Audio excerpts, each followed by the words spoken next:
I think what I would say in answer to this question is it doesn't always aid reflection, because poor quality supervision, or supervision that's just about how many cases have you got, have you done this, have you closed that, what's the latest, have you done your stat visit on time, that's all about data gathering, doesn't aid reflection. And in actual fact, I think it can hinder reflection in some ways, can almost be the opposite, because a worker come into that, especially say if you're a very new worker and you don't have previous experience of supervision, maybe think that's what social work is about. It's about just gathering data and crunching that and making sure targets are met or whatever, rather than actually really being reflective. So poor supervision doesn't aid reflection, but I think good quality supervision really gets the worker to dig deeper, and maybe it gives them a different perspective, because I think a good supervisor asks you an unexpected question. They ask you a question that you hadn't even thought of, and that's what makes it really reflective, because it makes you think. Anything that makes you think is reflective. But if you go into supervision, it doesn't make you think, because you've just got a list of, this is when my last stat visit was, this is, it's just facts.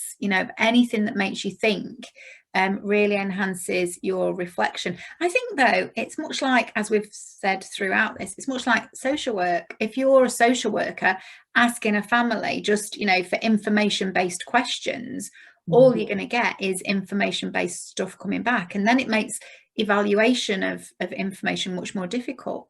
Whereas if you're asking questions that really make that parent think about their parenting and about their child's situation, that's really going to enhance your intervention. And that's why your assessment can be an intervention in its own right, if you're exploring things in the right kind of way. So I suppose it's that bit about the way supervision is done can enhance reflection, but it can also limit reflection. I think that's the starting point from my perspective. But what about from your perspective in terms of, in practice, what really works in supervision, do you think? I think definitely having that space and somebody to ask you those, like you say, unexpected questions, but also to dig that little bit deeper. So it's not just process driven, like you say, that we are asking people about what emotions that brought for them, for the family or the individual that they're working with, and what effect has come from that. So, it's unpicking things again, isn't it? And just going that bit deeper. And how do you do that? Is that just through questioning, or do you use tools to support you? So I think it can be quite creative, but it can also, like you say, fall back to that process stuff, because, there are boxes to tick.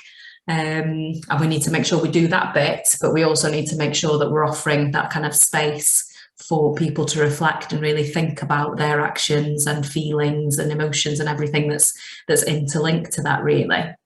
I suppose, again, it's just about that, bringing that connection with practice over again, isn't it? When we're working with families, there are boxes that we need to tick. There's some information that we just simply have to have. But then if we use creative tools in our direct work, then we're going to get more from that. It's going to create potentially just more opportunity for change and growth and development. And I suppose now more than ever, I think social work needs to be creative, and that, you can only be creative as a practitioner if the support that you receive is creative, if your supervision is creative, if the supervision is asking you questions that you think, that was actually a really good question, really made me think, I could try using that question with that parent next week. So it's that model in the model almost, isn't it, really?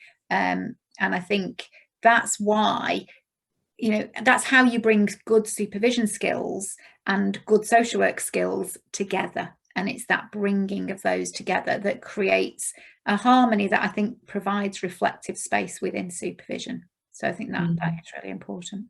Yeah, I think that point about modelling is really interesting, because I think there's a lot that we can take. I think sometimes we can go into supervision expecting just answers from a manager, like, I want you to tell me what to do and just fix it for me, when we know in social work we shouldn't be doing that with families. So why are we doing that ourselves as social workers? And it is about as well the managers having the support. And I think I really like the work that you're doing in Gwynedd to try and support managers to reflect on their reflective supervision, so that, you know, that they're thinking about kind of the way that they're approaching things, and that they're also having that time as well to think about it and reflect, because I'm sure, you know, managers are also very busy going from one thing to the next, from meeting to meeting. How many supervisions do they do in a day? So the more that we support everybody from the top down, I think the better it is all round. Absolutely, yeah.